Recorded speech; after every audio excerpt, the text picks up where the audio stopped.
Himawari's birthday party might be disappointing, but what is not disappointing about this episode of Boruto is that we get the formal introduction of not just one, but two brand new villains.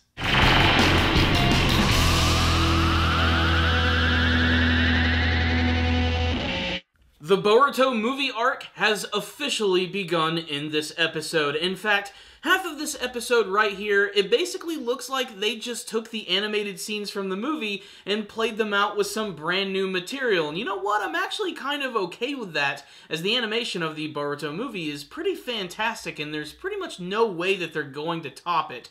That being said, I am very intrigued to see all of the new material that they're adding to the story, and we certainly get some pretty big scenes in this episode right here. Towards the end of this review, I am going to give a preemptive spoiler warning, as there are some scenes in this episode which are tied to some big events that are currently going on in the manga version, and it's the type of thing that when I saw it in this episode right here, I squealed like a fangirl. Not even gonna lie, it was just awesome. So let's talk about the main story this week. It actually opens up with a brand new character, a character by the name of Urashiki Otsutsuki. He is, of course, from the Otsutsuki clan, and he comes upon Toneri on the moon. And this is where we get a really big clash between these two characters, with Toneri basically standing no chance against the power of Urashiki, who has the power of having some sort of weird celestial chakra-powered fishing rod, which allows him to petrify his opponents and effectively freeze them in a place known as the Palace of the Dragon King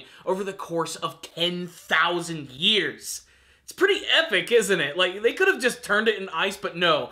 Palace of Dragon King, 10,000 years, absolutely insane. I love that they are making these celestial invaders seem so extreme when compared to some of the other characters that we've seen from the series. The reason that Urashiki is actually attacking Toneri is because they are both from the same clan, and because of his association with Naruto and Hinata and helping out Boruto and implanting something in him, he's effectively betrayed the clan, so they're coming to collect.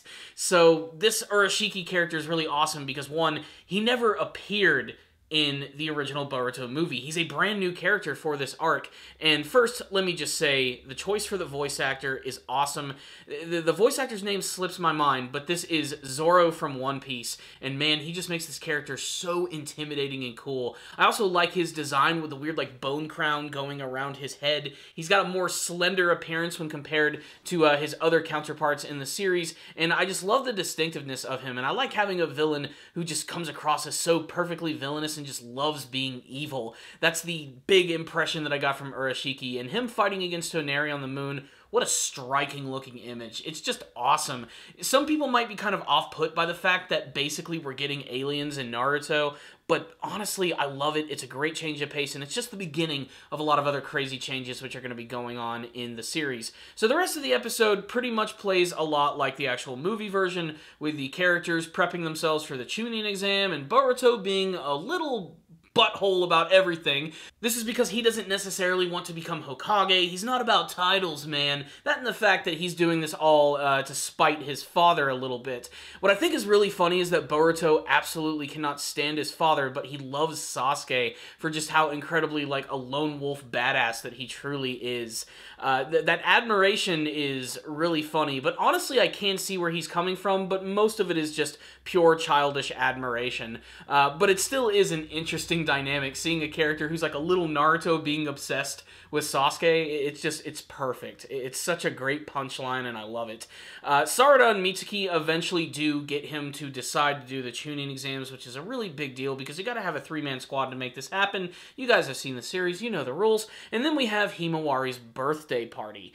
This is a big crucial scene, as this is sort of like the straw that breaks the camel's back for Boruto. This is when he's had enough of his old man. And at first it looks like they might have actually made some changes with Boruto arriving, having fun with the family, and as he's bringing the cake to the table, we realize that it's a shadow clone the entire time. He drops the cake on the floor, and then Boruto gets pissed off. really pissed off, to the point where he can't even, like, have a cool-headed conversation with his mother. He goes upstairs into his father's office and finds his old jacket, and then there is a doorbell ring, and it's none other than Sasuke Uchiha, who has finally arrived in town, and he's asking for Naruto, but he's not around, so he decides to go and find him. But Boruto is immediately smitten with Sasuke for how incredibly cool he really is. There is one other scene, however, and one that I will elaborate on a little bit more at the end of the review. It is a scene where we have Professor Katasuke, who is asking Naruto to use the brand new ninja technology gauntlets in the upcoming Chunin exam. With these things, you can actually load in these little scrolls that can actually hold ninjutsu techniques. So if you can't use wind style, you just insert one of these things in, fire it off like Spider-Man, and boom! You're using wind style. It's pretty awesome, and it can be applied to a lot of other different ninja techniques. But of course, Naruto doesn't want this to be in the Chunin exam because, one, these students need to prove themselves. They need to show that they've made it on their very own laurels, and they're not just relying on technology. And it does make sense. I honestly see where Naruto's coming from, but Katasuke is, of course, a little upset by this, returns to the lab, but actually manages to pick up his spirits when suddenly he is assaulted by a mysterious man in the shadows wearing a hood. And that's it. That's all they ever show of this scene, and manga readers are absolutely going to love that scene. So, what's the rundown on this week's episode of Boruto? It's like one half movie and one half new material, and I'm not sure if they're actually just reusing the scenes from the movie. It kind of feels like they are. I need to go back and do a comparison. In fact, I actually did look at two scenes together. The scene at the very end where we have Naruto dropping the cake and everything, and it's basically frame for frame the exact same stuff. I understand why they're doing this, and honestly, I think it's a smart move on their part. One, they're going to save a lot of money on animation and having to do very little editing, but I just think they know how good that movie looks, and why risk making it look bad when you can just reuse that stuff that's already there? For people who've seen the movie, it might come across as a little lazy and redundant as, hey, we've been here before, but for people who've never seen it before, it's a great thing, and at least it's all supplemented by some new materials like Urashiki, who is just awesome and already one of my favorite villains from the series. There's something about his just atmosphere and the way he talks and just how intimidating he is. I don't know what it is. I've never seen a villain like that in Naruto before. I really love it. I mean, yeah, you could compare him to Kaguya and maybe even Madara Uchiha, but no, this guy's like in an entirely different class. I am also interested to see if we're actually going to see the battle that Sasuke had with the other two characters from the Otsutsuki clan, the Momoshiki and Kenshiki, because that's a really great scene in the movie. Maybe they're going to include it in the next episode when Sasuke says what actually happened when he was in that dimension of ice. I really hope that we get to see that again, because that's a great scene in the movie. Not as good in the manga, but man, in that movie, it looked great, and it's actually how the movie opened. So they're definitely making some small changes here and there. But you know what? Let's just go ahead and go into spoiler material, because I can't contain it any longer. So I was really surprised to see Urashiki in this episode. You know, they've been building him up. He's a new character, and I was really glad that he was a part of this episode because I didn't see it coming. I thought this was just going to be Himawari's birthday stretched over the course of an entire episode, and thank God it wasn't. But we got another scene in this episode, which just made me so happy to see. It's the scene when Katasuke decides to go back to his lab and lament over the fact that he's not going to be able to use the ninja technology in the Chunin exams, when suddenly he's attacked by a mysterious hooded figure.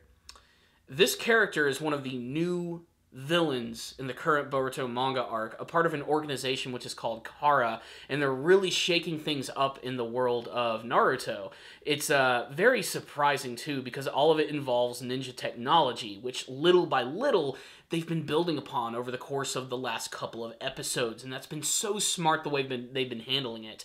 I just did not expect that we would see this character by the name of Kashin Koji. I know that it's him because they are very clever in what they show. You only see it for a split second, but you can clearly see he has a white goatee, he has the hood, it fits the motif of Kashin Koji from the manga. He even wears a Char Aznable Phantom of the Opera looking mask.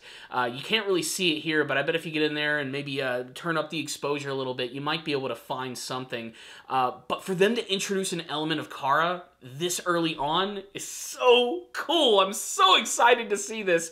And honestly, it's the type of scene that reinvigorated my love of this series. Like, I haven't been this excited about the Naruto franchise in a really long time, and this scene was sort of like what made it for me. I was so surprised to actually see it in this episode, and it was a fantastic addition. They're already planting the seeds for the future arcs of the series, and really, my hype has just grown so much from seeing that. So yeah, I just had to gush about that and talk about that scene. It was handled so well. So, done with the spoilers. Let's go ahead and wrap this one up right here. This was actually a solid episode, despite the fact that most of the animation was completely reused and pulled from the Boruto film. The Urashiki scene at the beginning was really awesome and unexpected, as was the appearance of the hooded figure, which, as you guys just probably saw in my spoiler section, I'm really, really excited about. That being said, it was still really watchable and very good, and for people who've never actually seen it, they're going to like this episode. Sasuke returns. We have that great moment when Boruto just gets completely pissed off at his dad, really straining their relationship and giving us another springboard for Boruto's motivations in the next arc. Aside from the appearance of two brand new villains, my favorite thing about this episode, without a shadow of a doubt, has to be Mogi's stank face. Just a lot of great material here, so make sure to check it out. I'm giving this one a 4 out of 5, and you guys need to check out this episode. But I'd love to get your thoughts about it. If you did watch the episode, tell me in the comments section below, what did you think about the appearance of Urashiki and the mysterious hooded figure, and what do you hope to see from the rest of the brand new Chunin exam arc in the Boruto anime series? Let's start a discussion, guys. Before I leave, let me just do a shameless plug for all of the anime reviews that I'm doing this season. I'm looking at a lot of different shows. Just to name a few, I'm going to be looking at Megalobox, Lupin the Third Part 5, Gundam Build Divers, Tokyo Ghoul Re. I'm also going to be taking a look at Golden Kamuy, a show that I just looked at, which has hilarious CGI bears and all types of fun characters.